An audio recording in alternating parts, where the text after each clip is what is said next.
I don't think we're ever going to go back to the way it was. What we're watching is the acceleration of the disappearance of the middle class. Why are the middle class disappearing in the UK? We are working more, earning more, but somehow we're still falling behind. That's not by bad luck. That's by bad design. Literally has to do with the UK trying to eliminate middle class. They literally just want to have rich people and poor people. They don't want to have a middle. If you think the wave of emigration from the UK is a story of tax-avoiding millionaires fleeing to financial havens, then perhaps the media has deceived you. Because the truth is that the more concerning exodus belongs to the middle class. And the next alarm milestone is 2027. The migration map is recording an astonishing fact. Not Spain or Canada, thousands of young British engineers, doctors, and professionals are heading straight to Texas or Florida. Everything in the US simply beats anything I've ever experienced. I feel like I've been lied to my entire life about America. 2027 is not a random number. That is the deadline for completing the new tax records of HMRC and simultaneously revealing the bitter truth. The harder you work in the UK, the poorer you become in your own homeland. This video does not recount old news. I will break down the 4 systemic shocks behind the 2027 migration wave and the vital lessons to help you protect your personal assets, no matter where you live in the world. Now, let's peel away the shiny exterior and get straight to the first reason the middle class in England is suffocating: the fiscal drag, or as economists elegantly call it, fiscal drag. Let's talk about something that is quietly costing you more money without you realizing it. Now, a lot of people have been talking about fiscal drag, but what does this actually mean? Income tax thresholds are going to be frozen until 2031. This means that even if your salary rises with inflation or a pay rise, the thresholds don't move, so over time a bigger portion of your earnings are being taxed. This isn't a formal tax rise, but it kind of works the same way, because more people are being pushed into higher tax bands. Imagine this. You go for an interview and get a job with a salary of £35,000 a year. You excitedly boast to your family and friends. Everyone nodded and said, "Wow, that's a decent income, just what a grown-up should have." But then, on the 25th of each month, you open the banking app and your heart races and your legs tremble.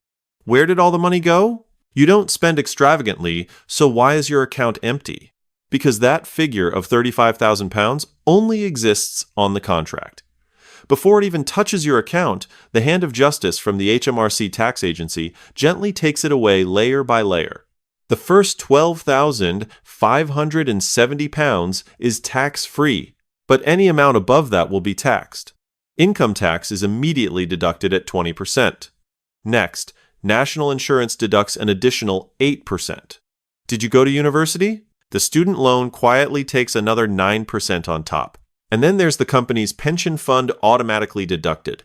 All of this combined causes the impressive initial figure of £35,000 to evaporate by about 37%, and the actual amount you receive in hand is only around £2,200 a month. The bitterest deception lies in the fact that the tax-free threshold of £12,570 has been frozen solid since 2021 until now. What does that mean? Every time inflation rises, prices soar, and your boss kindly gives you a little raise to compensate. Before you can celebrate, that extra amount is immediately pushed beyond the freezing threshold and taxed more heavily. People in the industry call this phenomenon running against the current on an escalator going down. You strive to run faster, work harder, but in reality, the percentage of money you keep is shrinking.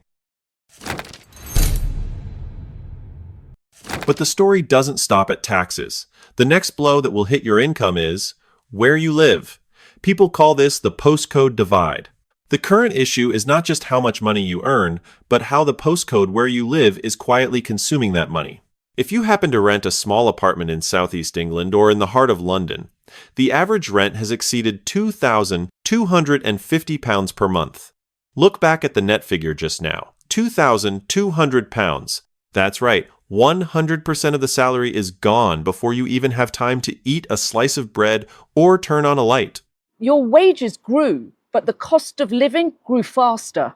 An English creator shared that he works in the finance industry, earning £60,000 a year. It sounds fancy, double the average salary in London, right? But this one-bedroom apartment costs me £1,250 a month, adding council tax, electricity, water, and subway passes. I end up spending £2,200 each month. To buy this very studio apartment worth £400,000, I need to save a deposit of £80,000. Each month, saving a few £100s, it would take until I'm 50 to gather enough for the deposit. See, guys, a salary of £60,000, a figure that would make you live like a king in many other places, but in London, you still have to painstakingly calculate every penny. That's why when looking at the US, cities like Austin in Texas or Tampa in Florida, with more affordable housing prices and 3 times the space, make the British feel so envious. If you find these analyses interesting and they touch on economic aspects that the media rarely tells you the truth about, then don't forget to hit the like button and subscribe to the channel right away. Your likes are the biggest motivation for me to continue delving deeper and producing more quality videos like this. At this point, many of you might ask, why are house prices so unreasonable? If ordinary people can't buy houses, then who is buying them? The answer will make you startle. That is the invasion of the giant capitalist corporations. Recently, the financial giant BlackRock announced a plan to invest up to £10 billion to acquire a series of mid-range real estate properties in the UK. Or a home. And the truth is, inflation. And what is happening is not just in terms of money supply, huge amounts of capital going into the market, which is pushing up prices. Really, what's happening is the supply issue, which is driving up inflation. The cost of producing stuff is going up. Why is it going up? Because your average person in Poland right now, their salary has gone up 44% since 2017. Your average worker in Vietnam, their salary has gone up 66% over the last 10 years. We have benefited as a nation due to neocolonialism since post-World War II of the last 75 years. Imagine you are a young person saving every penny to buy your first home. But you are not competing with other homebuyers. You are directly bidding against investment funds that own hundreds of billions of USD. They are willing to throw money to buy out entire neighborhoods, pushing the deposit amounts to astronomical levels. What is their purpose?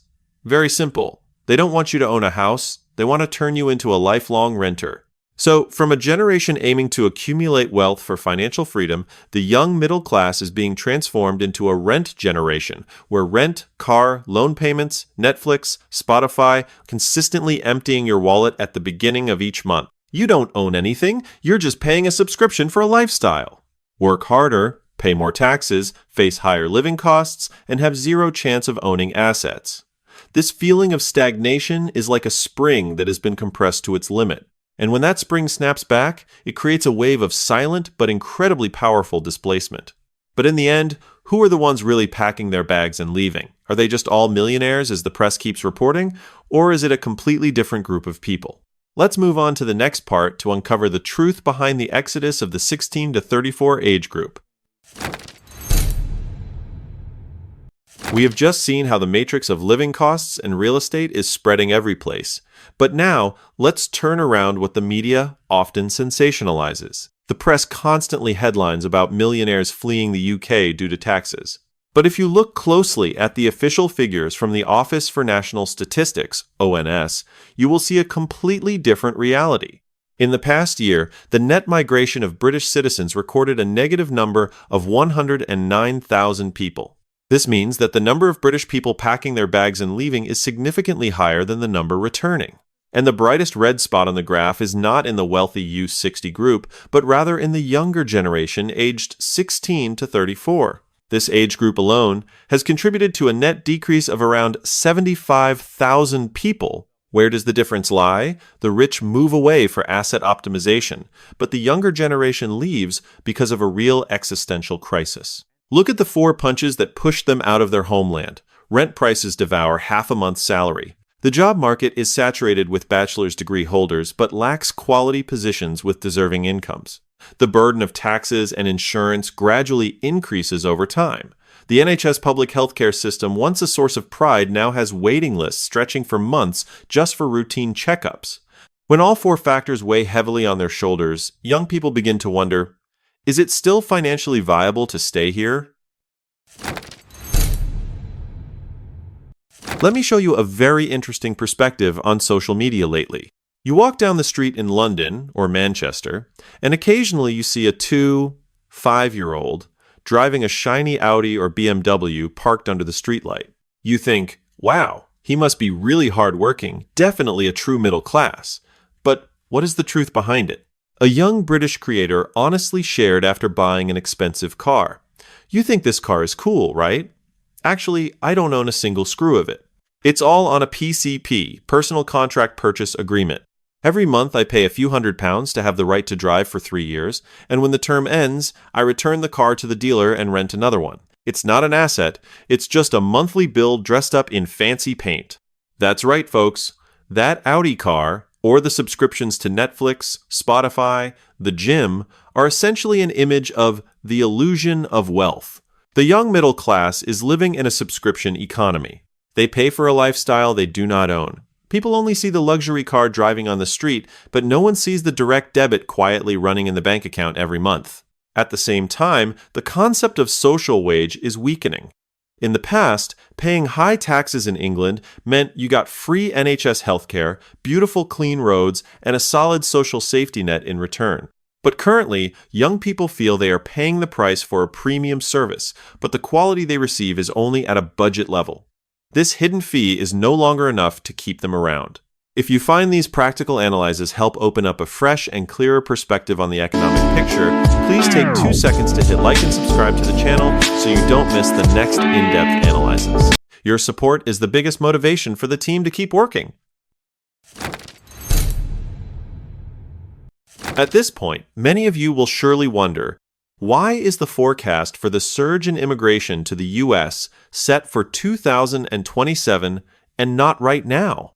The answer lies in 2 very logical systemic factors: the data absorption time and the delay of administrative procedures. First, the major changes to the new tax policy will officially take effect from 2025, but the tax sector cannot count the number of people packing their bags overnight. Even the HMRC tax agency admits that it won't be until the 2027 tax assessment period that they will have the most accurate data on how many people have actually relocated. Secondly, moving your life from the UK to the US is nothing like booking a trip to Spain. For an engineer, doctor, or expert to move to the US, to work under high-skilled labor visas such as H-1B, L-1, or investment visas, the process of paperwork, financial proof, interviews, and waiting usually takes 12 to 24 months. The cost of shipping belongings for a family of 4 across the ocean ranges from £4,500 to £8,000, plus legal fees and visa application costs that can exceed £15,000. Those who decide to leave during the 2024-2025 period will need exactly until 2027 to complete all procedures and officially set foot in the United States. That is not an impulsive decision, but a well-planned strategic calculation by educated individuals. But when they set foot across the ocean, is the American dream really a rosy paradise strewn with roses for them? Or is it just another fair trade-off? Let's move on to the next part to analyze the balance of income and actual costs between the UK and the US. Now, let's put 2 financial pictures on the scales to see what on the other side of the ocean has such a strong attraction for British experts. Let's do a small comparison for the same position, for example, an experienced technology or finance specialist. In London, you receive a salary of £50,000 per year, equivalent to about $63,000, a figure that falls within the relatively high income bracket compared to the average. But after deducting income tax, insurance, expensive apartment rent, and daily living expenses, the net savings left at the end of the month are almost zero. You live comfortably, but you can't seem to break through to accumulate wealth. Now, let's look at the United States, for example, dynamic cities like Austin in Texas or Tampa in Florida. With the same professional position, the market salary willing to pay you is around $110,000 per year. Even more importantly, these states have a state income tax rate of 0%. Although the U.S. federal tax system is complex, after deducting all living expenses and more spacious housing, you can still retain a financial gap, a concept known in the finance world as the gap, of up to $35,000 each year. Hey guys, remember this golden rule. Your monthly salary is just the raw material. The concept of the gap, the difference between the money coming in and the money going out, is the only thing on this planet that turns income into true freedom. In England, the cost staircase devours that gap. In the US, it allows highly skilled workers to retain a significant portion of their wealth for reinvestment. However, saying that all British immigrants are flocking to America is not entirely accurate. Actual data shows a very clear division by age and asset scale, the general young group.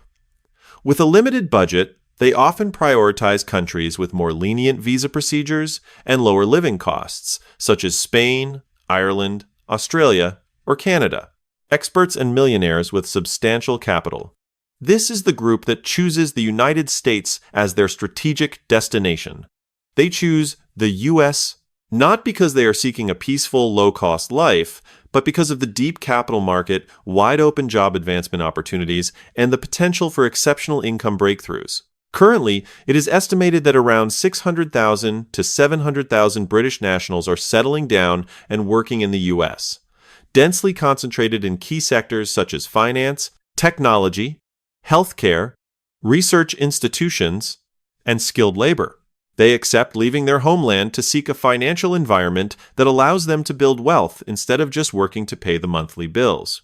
If you find these comparative figures truly useful and they help you gain a more comprehensive view of international financial mobility, don't forget to hit the like button and subscribe to the channel. Your support is the greatest source of energy for the channel to continue releasing even more quality analyses. But at this point, I have to bring you back to reality a bit. America is by no means a paradise painted entirely in rosy colors. This is an extremely fair and risky trade-off. First of all, there is the extremely high initial moving cost barrier. The cost of shipping belongings across the ocean for a family of 4 ranges from £4,500 to £8,000. The cost of paperwork, legal consultation, and visa procedures, such as H-1B, L-1, or investment visas, can range from a few £100s to over £15,000. Not stopping there, in the US, you lose the lifeline called Social Security. Ignoring the overload of the NHS in the UK in the US, if you happen to encounter a serious health issue without the coverage of an expensive private insurance plan, medical bills can quickly push a family into financial hardship. And this is the most interesting paradox that sensationalist newspapers often deliberately overlook. Indeed, British experts are flocking to the United States. But in the opposite direction, the Brookings Institution estimates that the United States also recorded a net outflow of about 150,000 people. Thousands of Americans are also packing their bags and leaving their megacities due to skyrocketing housing prices, expensive insurance costs, and burnout. Thus, the British are arriving in America not because it is a perfect country without flaws.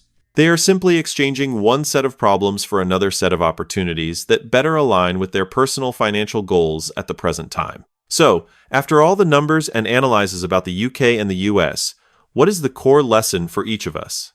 Whether you are living in the UK, the US, or anywhere else, how can you avoid falling into the income trap and truly take control of your finances? Let's move on to the final part to summarize this essential financial material. After skimming through a series of macroeconomic numbers from London to the states of the US, many of you might wonder, what does this migration picture have to do with my wallet? In fact, the story of the British moving to America is not simply about changing a plane ticket or a postal code. It reveals a bitter truth about personal finance that any of us need to wake up to. High income has never equated to wealth. Let's take a look at this extremely typical comparison. A professional in London with an annual salary of £50,000. He lives in a rented luxury apartment, drives a shiny Audi on installment, and travels every year using his credit card. At first glance, he seems extremely successful, the epitome of stylish middle class. But in reality, his net worth is almost zero. Meanwhile, a retired person quietly. His monthly income from his pension is very modest, but he completely owns a 4-bedroom house that is fully paid off, along with a personal retirement investment fund worth nearly £1 million. On paper, Mr. A earns significantly more money. But in reality, Mr. A doesn't own anything, while Mr. B is a true millionaire. What is the lesson here? Any economy, whether it be the UK, the US, or anywhere else, essentially categorizes us into two groups. One is the asset owners group, those who hold stocks, real estate, businesses, things that generate money. The second group is the lifelong renters, those who work for a salary, trading time for income, and then spending it all on bills and installment services. A high salary only helps you create a more expensive kind of struggle if you don't keep anything after the cash flow of expenses stops. Now, let's look at the bigger picture in the coming years. The traditional economic model, which has a diamond shape, meaning a large middle class in the center, is gradually disappearing to make way for the hourglass model. Society is increasingly polarizing into two extremes. Why is this phenomenon occurring? Look at the rise of developing countries. Statistics show that in the past 10 years, wages in Vietnam have increased by 63.5%, and in Poland, they have increased by 44% since 2017. As global income levels gradually catch up, the era in which the West benefited from cheap goods and services due to inexpensive labor abroad is also coming to an end. Everything is becoming more expensive, and those who rely entirely on a fixed income will feel the financial squeeze the most. If you find these financial perspectives resonate with your concerns and bring you value, please support me with a like, subscribe to the channel, and turn on the notification bell. Don't forget to share this video with friends or family, those who are also striving to build their financial future. In summary, the act of the British packing their bags to move to the US or anywhere else in 2027 is essentially just a geographical solution. It only moves your position from one wheel to another. The only root solution does not lie in the postal code you live in, but in the ability to create the gap between your income and your spending. Salary is just raw material. The gap you actively accumulate and transform into assets is the only thing that brings you true freedom no matter where you are in the world. And now, let's summarize the entire video and move on to the final conclusion to see where you should start taking action today. So we have together unraveled the picture of the migration of the British middle class to the US in 2027, a story not just about geopolitics or taxes, but a profound lesson on personal financial management in a world that is becoming increasingly polarized. Whether you are in England, America, or anywhere else, always remember, salary is just raw material. The gap you retain is what truly constitutes wealth. What do you think about this wave of migration? If you were in the position of a young professional in the UK right now, would you choose to stay and accept a social salary or venture to the US to optimize your income? Please leave a comment below so we can discuss. The content of the video is for informational purposes only, analyzing reference data and personal opinions, and is not professional, financial, legal, or immigration advice. All investment decisions, relocation, or personal asset management should be based on thorough research and consultation with certified professionals.